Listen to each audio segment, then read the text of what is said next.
All right, thanks everybody for coming back. And I know we're grabbing some snacks. People who didn't eat yet, that's okay. Keep doing what you need to do to fuel your bodies, fuel your mind. We are going to get started on our 1:15 session. So today for our 1:15 session, we have violence prevention training for students, a tool for fostering upstanders and positive school culture. So with us today, we have Andrea Mead, the senior VP, and Mercury, and Aurora Vasquez, Attorney Aurora Vasquez, VP for State Policy and Engagement with Sandy Hook Promise. Thank you both for coming today. We really appreciate it. So I'm going to let you go. Thanks everyone for joining us. I hope you can hear us okay. So we have a much smaller crew this time around than we did last time around. So we'll just kind of keep it pretty informal. If you can't see us or can't hear and want to shift over to this part of the room, feel free. But obviously, if you're comfortable, don't feel like you have to. I think Aurora is going to kick us off here. Sure.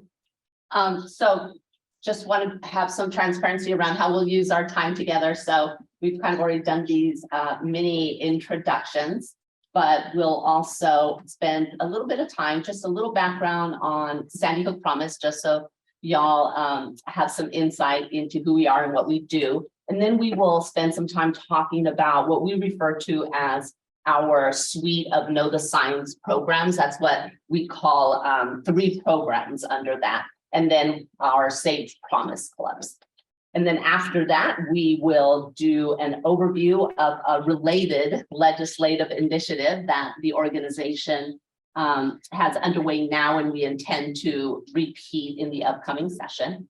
And then we'll put up a slide that will give you some information on how you can reach out to us if you want more information, and then we'll open it up for questions and answers. And just to kind of piggyback on what you said, just so you know who we are in a little bit more detail. So obviously Aurora is with Sandy Hook Promise. She handles all of the state policy and engagement work. I'm actually not officially with Sandy Hook Promise, but I'm part of Sandy Hook's Pennsylvania team. I'm with a consulting firm that's called Mercury Public Affairs. We do government relations, public relations, consulting works. I am specifically here in Pennsylvania, and we've been working together for several years now, trying to advance some legislation in Pennsylvania that we'll talk about in a little bit. So first, a little bit on Sandy Hook Promise.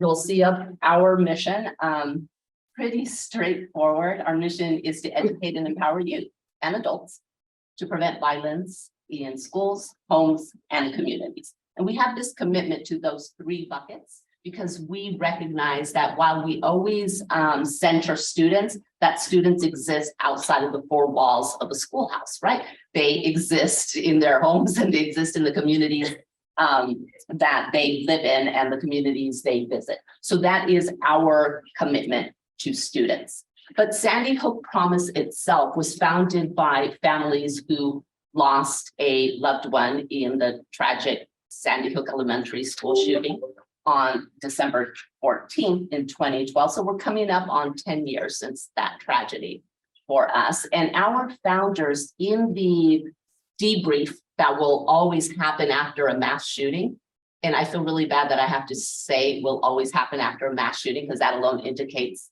it happens. They debriefed with various law enforcement agencies, FBI and local law enforcement. And what they learned from that, among a lot of things, was that there were signs and signals that the would-be shooter was not in a good place, right? We've been talking about mental health and wellness. The would-be shooter was not in a good place, and people saw the signs and nobody spoke up. And I share that not because I'm trying to suggest that people did it intentionally, but I think that's a human reaction where either you just think, I'm not a professional, I don't know how grave this situation is, maybe it's me overreacting, or you think if I'm seeing it, someone else is seeing it, surely someone else will speak up, and then nobody speaks up, right? So there are founders kind of aha moment in those debriefs was that they wanted to create an organization that would respond to violence, including gun violence, but violence in general, and that they wanted this organization to be a helping organization, and that it would be committed to prevention, upstream violence prevention. So while we are at our core a gun violence prevention organization, our approach to gun violence prevention is very different and probably very different than what you think when I say the phrase gun violence prevention, right? And so that's our grounding, and that's where our commitment to students comes from. And I'll just interject there too, which I'll keep doing. Sorry, Aurora. No, that's fine. This, what she just explained, has been really important to our policy work here in Pennsylvania, and we'll talk about this in a little bit. So when you hear Sandy Hook Promise, I think most people automatically think about the tragedy and think about gun violence prevention.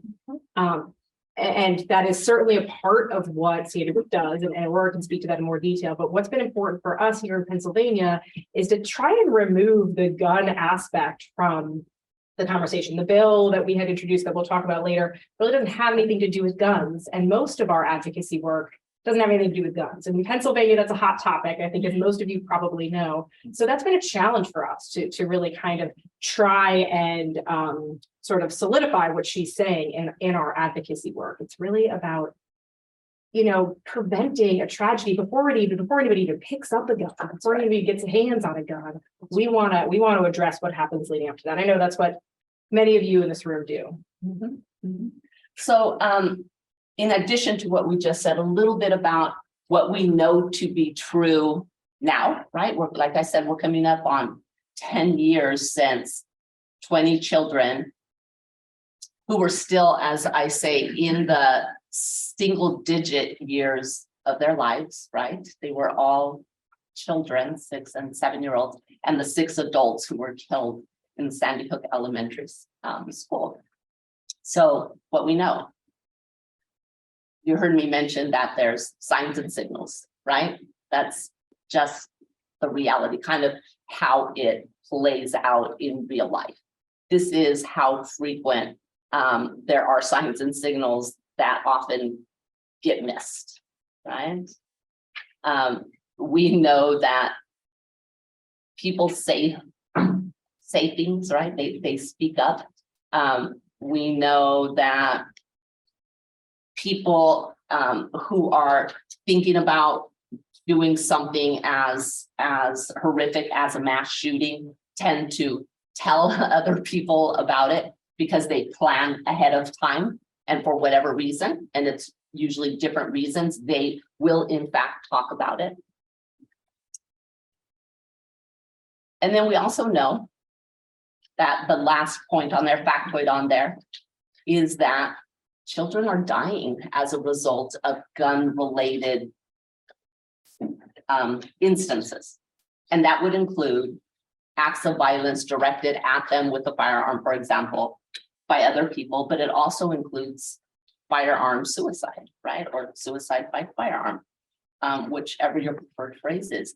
And I'm reflecting on the conversations we had earlier about how young people's reality they're kind of navigating the world and society and life differently than those of us who are adults today probably had to do. And they think about these things. What Andrea said is true, that what we're about to talk about doesn't talk about firearms at all, even though these factoids are all related to firearms. But students tell us that they think about the frequency of firearm misuse on a regular basis. This is their reality. So while we don't talk about guns, again, in our programs, we recognize that students are thinking about it. And so our programs are meant to really center that prevention so that they know that there's something they can do, to Andrea's point, before somebody ever picks up a firearm with the intent to misuse it or to use it on themselves. All right. So that's what we know in terms of what's happening now and kind of like the not so great stuff about what's happening now. But we also know that upstream prevention works. I'm sure y'all know that too, that upstream prevention works. So we'll talk a little bit about what that means for Sandy Hook Promise. And for us, upstream prevention is what it sounds like, giving students the tools and insights and options that they can use that will incorporate their creativity so that they feel like they are being value add to the safety of their schools, their friends, themselves, and everyone else. What students often tell us is that they are increasingly feeling unsafe in schools, even though they also believe they are safe in schools. And that's a little odd, right? But what they're trying to say is that they believe they're safe in schools, and yet when they're at their schools, they often think about what might go wrong, right? What might go wrong. And I think that's a bit of a troubling headspace for young people to navigate day in and day out. Something most of us didn't even think about when we were in their shoes. So That's right. it's a lot. It is. And so our approach to upstream violence prevention, as I said in the beginning, is grounded in our suite of what we refer to as Know the Science programs for all the reasons I said. And you'll see the names of our programs there on your screen. And our programs are, at this point, they have evolved a great deal, but they're based on a critical analysis of every major mass shooting and mass attack that there has been. So clearly it started with the Sandy Hook Elementary shooting. And every time there's one of those phrases again, every time there's another mass shooting, we reevaluate the facts that come out of that mass shooting to learn more about the types of warning signs that were there in that particular shooting. And then our team of folks update the curriculums. And I'll talk a little bit about the details of what's in each program. And so we've also at this point have had our programs kind of tracked, and we have research that's coming out. University of Michigan is one of the universities that has tracked our programs to measure the effectiveness.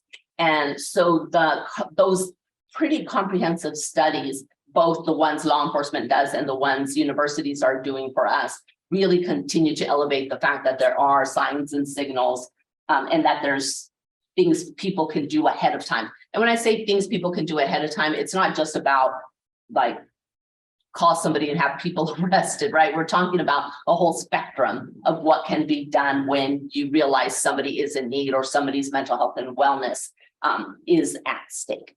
And so the programs are deeply grounded in that and deeply committed to that idea of positioning students in particular to be safer in their schools, homes, and communities. And it's so important because I always, whenever I'm doing this work, I always try to put myself in the shoes of my 6-year-old self or 7-year-old self or 10-year-old self. And I wouldn't know what to do if I had a classmate who I thought was, maybe having trouble, maybe needed help, maybe could have some problems. I wouldn't know what to do. And I also have young children who are that age. And I don't know that they, although they're sort of being trained a little bit more than I was to recognize some issues, but I don't know that I would want to put that on them either to recognize. So what these programs really do is teach students what to do. Yeah. And each of the programs is designed to be delivered in 30 to 40 minutes. We try to make them intentionally so they could be incorporated into a regular class period if that's what is chosen. And we offer them to schools at no cost. Our programs are all CASEL aligned. We have training resources that can be accessed on demand. So as we train students, we also naturally train the adults that interact with them, so teachers and counselors and others. And we have an online learning center where folks can access the training resources whenever you need to, at whatever hour you need to. So that they can continue to be incorporated. And some of the folks who created our programs are former teachers themselves. So they created the modules with an eye for teaching students directly and from the perspective of educators themselves. So we'll touch base a little bit on each one of the programs. So Start With Hello is our program that is all about inclusivity. One of the things we've learned is that students who feel isolated or alone will struggle with mental health and wellness and might, when they're feeling at their worst, make I'm going to say this, and then I'm going to say it's not really what I mean, because it sounds like a mean statement, but when they're at their worst or feeling most vulnerable, they tend to make the poorest decisions, right? They're not thinking clear-headed, and they might make decisions that they regret later. And the formatting of our programs, as you can see on this slide, is pretty simple and straightforward, right? This is the gist of what students are taught through this program. This program in particular can start at kindergarten. Not all of our programs and trainings are appropriate for children of that age. This program, we partnered with Disney to create the curriculum and the materials, the training materials for those younger audiences. So depending on the age of the group, this particular program has different curriculum styles, for example, so that it's more age appropriate. And this is, you said this is the only one that is accessible or understandable by the elementary age group, right? Well, some of the others, and we'll say in a minute, will include sixth graders, and I guess sixth graders could be middle school, and in some places they're still considered elementary school. This one in particular can Start go all the way at yeah. can start in kindergarten. Yeah. And with the goal of integrating these programs, you can see how something like this starting in kindergarten is a great idea, because then it helps kind of teach a whole generation of students the importance of being inclusive and keeping an eye out for one another, and has a positive impact on school climate and school culture, right? Our second program, Say Something, is a program that also has kind of very straightforward steps so that students can learn it and then apply it. This one also has a separate component that really focuses on suicide prevention. But you see, it's not called suicide prevention, it's called Say Something, because it also, the majority of the curriculum is just about violence prevention in general, about learning signs and signals of someone who might be at risk of harming themselves. So it's kind of broad-based, but we have a sub-module that focuses on suicide prevention in particular for this program. This program, of course, as you might imagine, because the content is a little more sensitive, we recommend that you not start any younger than the 4th grade. And 4th grade might even be too young. That will depend on a district and a school decision on whether they would want to bring this into a school and make it acceptable. This, to the point that I said earlier about the modules being 30 to 40 minutes, the general Say Something, which is about violence prevention and learning these 3 steps so that you can, to your point, know what to do when you receive some information. And by receive some information, I mean that a lot of students tell us that what they are hearing the most is friends, bless you, and others talking about self-harm, right? Self-harm. People feeling at risk, either that they're going to engage in self-harm or that they are actively engaging in self-harm and they're not sure what to do. So this is pretty straightforward. The general violence prevention, can be, for example, presented to a school in an assembly format, right? If it's going to be the suicide prevention aspect of Say Something, then obviously we don't recommend that format because of the nature of the conversation around suicide prevention. But if it's general violence prevention and teaching students how to learn the signs and signals of someone who's at risk of harming themselves or others, and then encouraging them to take the next step, that can be done in an assembly. What's interesting about Say Something in particular is that once we start talking to students about the importance of speaking up in order to help people, as distinguished from speaking up in order to get people in trouble, students get it. And they actually do it, right? They actually do it. And that's very interesting that they get that distinction and they realize that if they don't speak up and say what they know, that there's a lot at stake. And I think one of the students that was up here earlier said something very similar, that there's a lot at stake if you don't speak up, and students are getting more and more comfortable with that concept. Go ahead. Okay. what I was just gonna say, I guess it's fun time. And what you'll recognize about this programming is that it's really branded in a way, and I'm sure you guys do this in a lot of your own work, to draw students in, to pique, the interest of a young person. If I'm sure if you called this suicide prevention, especially if it's voluntary, like the Safe Promise clubs are that we'll talk about next, students are gonna be less interested, I think. But if you say, we're gonna start with hello, just about saying something, it's really, I think, branded in a way to make this attractive to students, or just make it a little bit more relatable to young people. Yeah, thanks for pointing that out. And speaking of Safe Promise clubs, I was in here for the conversation with Avita, and I find it very interesting that they do something very similar to what we do, except we call ours Safe Promise clubs, and SAVE stands for Students Against Violence Everywhere. It's not as mental health and wellness focused as the Avita clubs are, but that certainly is an aspect of what we do. And you see a picture up here of the young man whose untimely death inspired the creation of SAVE student clubs. And Alex Orange was in high school, North Carolina, and several students were at a party, a fight broke out, somebody fired a gun, and he was shot and killed. And his friends described him as like everybody's friend, right? The friend of the friendless and everybody's friend.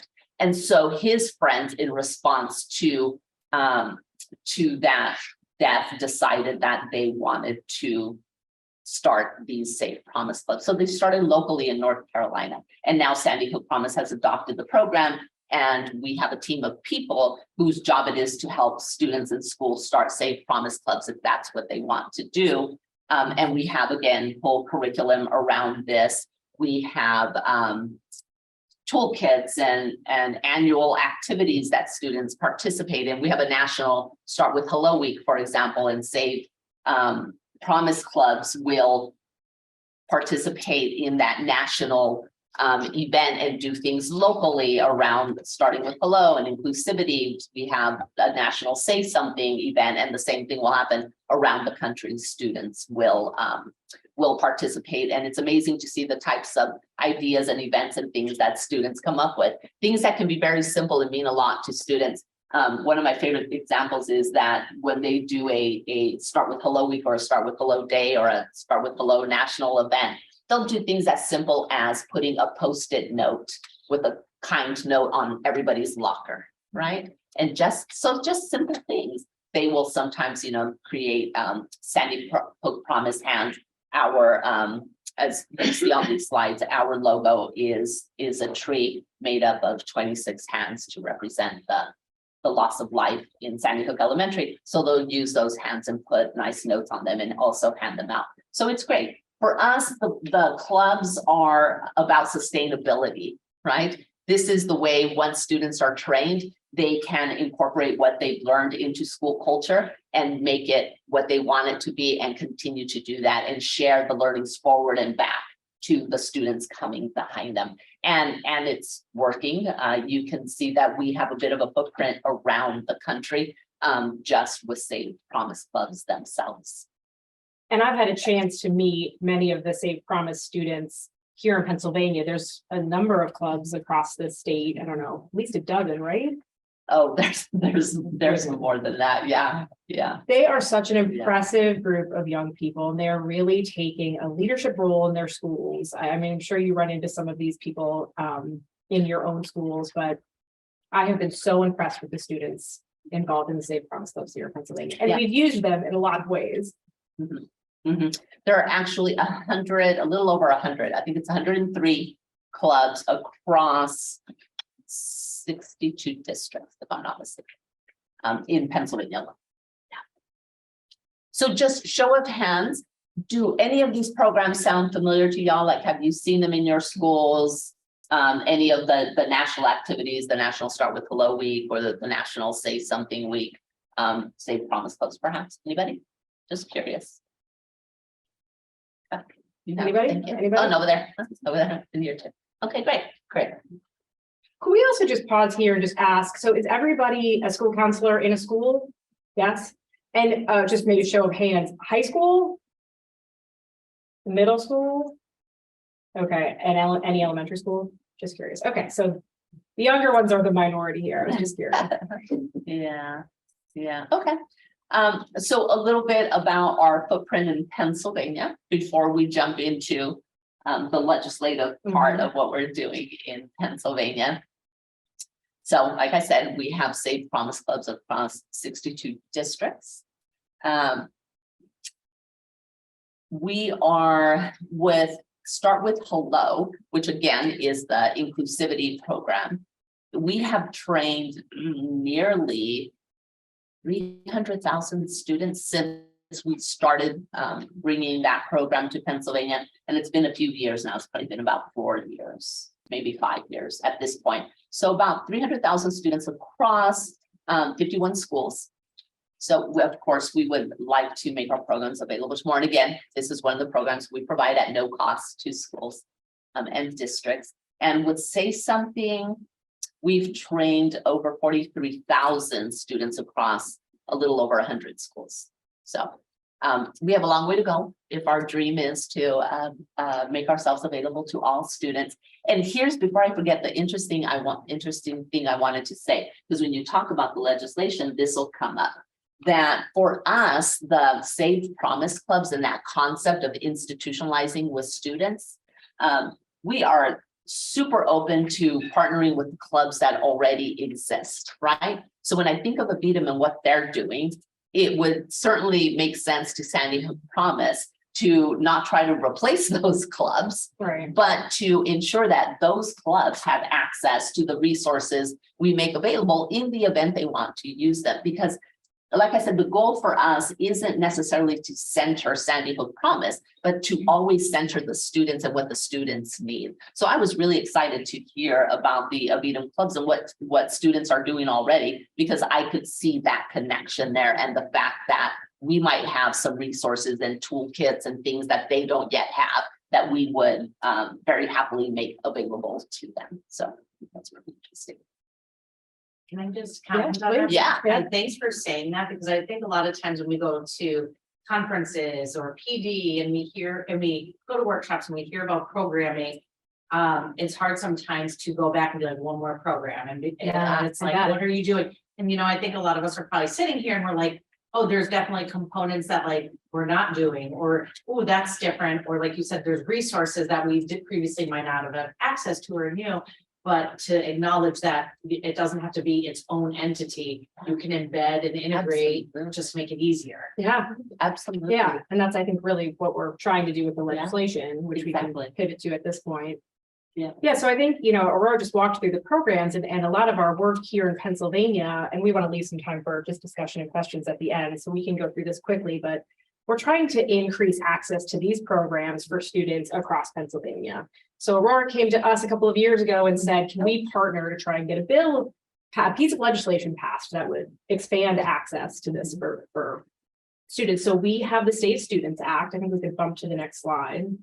And really what it is, it's a student-focused program that would sort of make available across the board high-quality violence prevention training.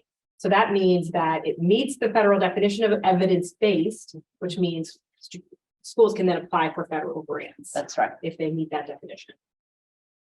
And I'll say the definition of evidence-based, which is in the legislation. And by the way, if any of y'all want to do some light reading, there's copies of the House version of this bill. We've introduced it in the House and the Senate. So you just, in the name of transparency, if you want to see what's in it, feel free to take a copy. It has a definition in the bill of what evidence-based means. And I'll say this because we get asked a lot, what does that mean?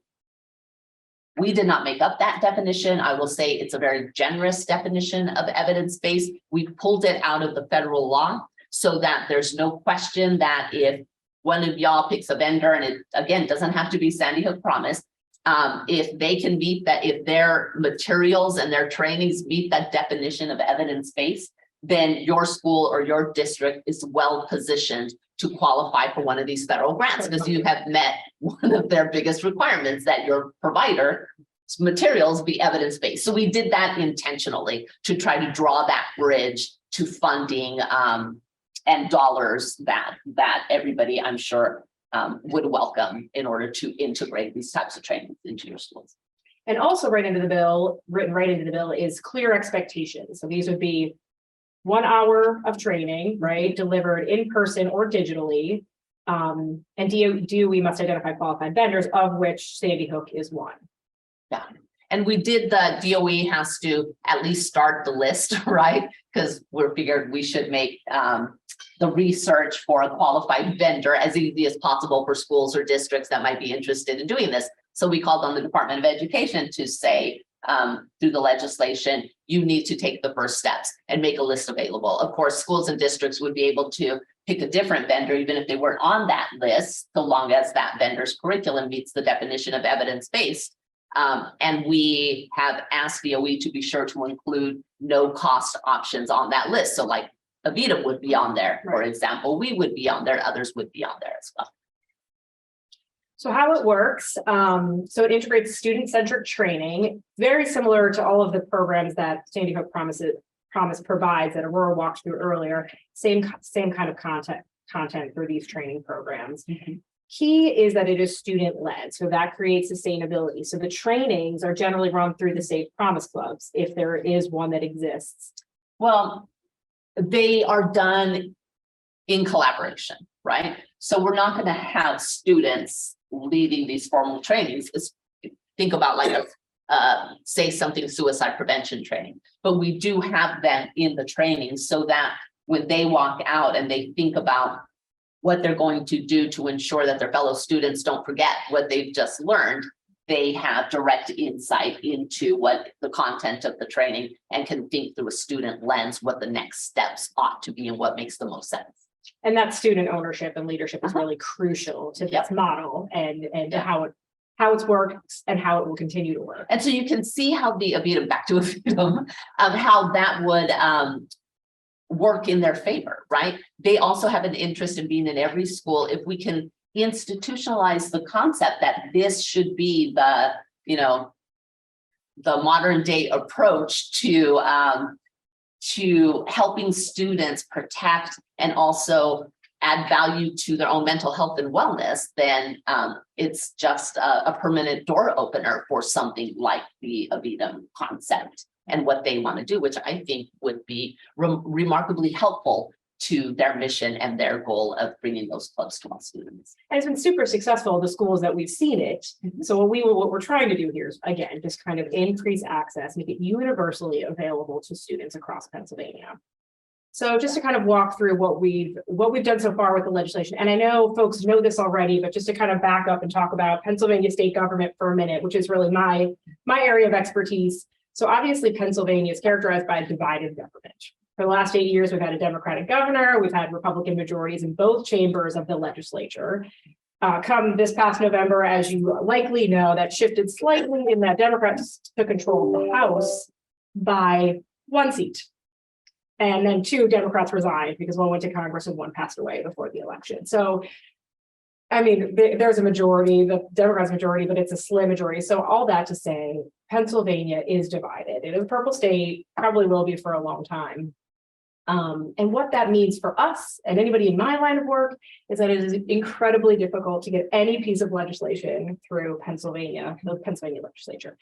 And the other thing that we've seen, and I'm sure you all know this as well, is just in politics in general, and Pennsylvania is a microcosm of the nation.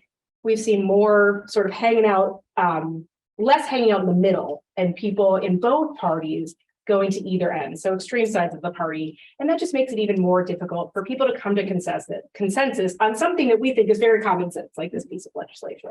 So I think there are hundreds of bills that get introduced in any legislative session in Pennsylvania, and something like 11% of them make it to the finish line. So it puts us in the bottom of a big mountain to begin with, but we are very optimistic. So just to kind of walk through what we've done so far.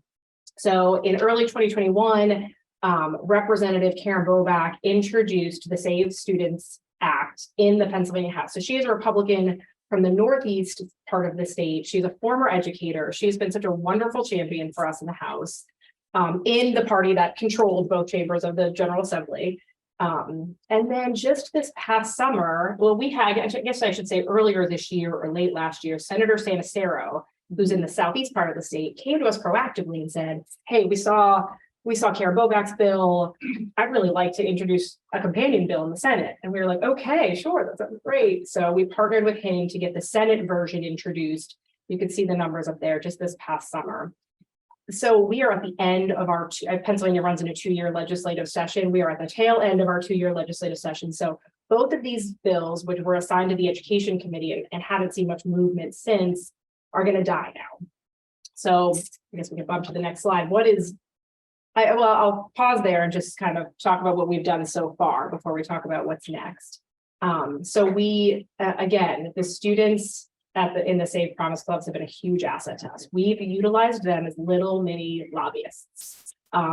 We've held state, what do we call them, State House days, where we did 2 days worth of virtual meetings where we paired up either the students or Sandy Hook has adult supporters throughout the state, grassroots advocates, essentially. We paired them up with key legislators in their district or elsewhere who happen to be members of committees that we need, in order to move the legislation.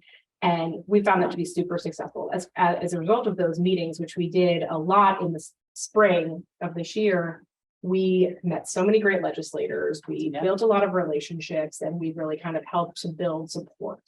So, and one thing I'll add to that is that some of the students who participated, to the point of other clubs, were in other clubs, like a public health and wellness club, a mental health and wellness club. So they weren't formally Save Promise clubs, but wow, do these students get it? And do they have something to say? The things that their level of transparency and the way they talk about what they're navigating is just so compelling, incredibly compelling. I know I'm preaching to the choir because y'all know this. But the interesting thing is that we at Sandy Hook Promise, the policy team in particular, will help students prepare for these conversations. So we don't just throw them in, right? We do practice sessions with them so they can get comfortable saying what they need to say. We simulate, somebody's a legislator and maybe a legislator that interrupts, maybe a legislator that's like distracted doing something else, just to help the students kind of get their legs underneath them. And then it's just magical. I don't know how else to say it. Even though they're talking about really tough things, their impact it's just incredible. and, as somebody that does legislative advocacy work, I will say that they're such a great resource because there's no member of the General Assembly who is not going to want to speak to a student, a young person in their district. It's really hard to say no to that meeting. So, it's not to use them too politically, but it's so helpful to have them involved. And it really kind of gets students in the driver's seat and gives them a sense of ownership of this process. And I'll also say that the students don't talk about the legislation, right? They're not there to be lobbyists in that sense. They talk about their reality, just what's happening, how they're navigating life in school and those connections. And that is all that space is dedicated to. We don't talk about the legislation in that space because that space is purely for students to make sure decision makers understand how they are navigating their day to day, right? And once those stories are out subsequently, we will talk with legislators about the legislation and make that connection. But when we create a space for students, it is just all about their experience and the way they want to tell their story. And it's very compelling. Mm-hmm. So moving into the new legislative session in the new year. So we have a new governor. That means we will have a new, and I should pause there and say we've worked very closely with the Department of Education here in Pennsylvania. They have been very supportive of this particular piece of legislation, of this policy, and they're, Governor Wolf, I know, is ready to sign it into law if we can get it through both chambers of the General Assembly. Obviously, we have a new governor, so we have a little bit of work to do there. We have to introduce this to him and his team and the new Secretary of Education. But I'm confident knowing Governor-elect Shapiro that he will also be supportive. He worked with Sandy Hook Promise when he was Attorney General to institutionalize the anonymous reporting system. Yeah.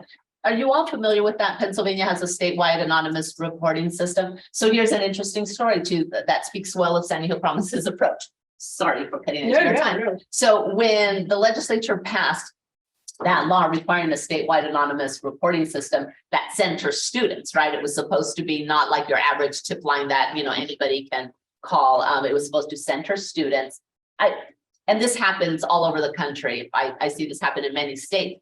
Like the adults think we're going to create this great system and we're going to unveil it and it's just going to work. And students are just going to use it. And then there's crickets. And students are like, we're not touching it. We're not interested in getting people in trouble. I'm not going to rat out my friends because adults talk about it through an adult lens. And we tend to talk about tip lines as things where you report somebody who's doing something bad, right? And you're like, that's going to stop a really bad thing from happening. And students are like, I want no part of that.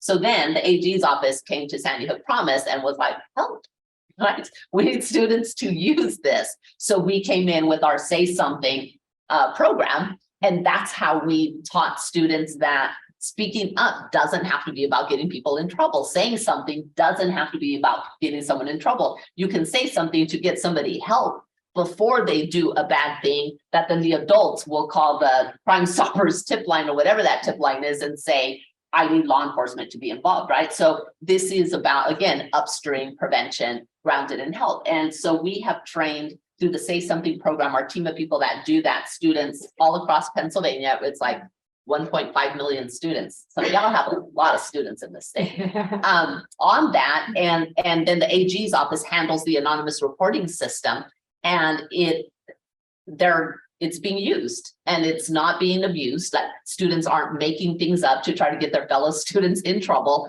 They are using that anonymous reporting system for what it's supposed to be. They are saying something because they want to get themselves or other students help. And it's just incredible to see. And the AG's office, if you're interested, puts out a report on the types of tips they get, and you can see what students are talking about and what they see happening in their schools. And a lot of it, again, is self-harm, suicidal ideation, for example, also. So knowing that, you know, that background, that history with the Attorney General, soon to be governor, we are confident that he's going to be supportive of this.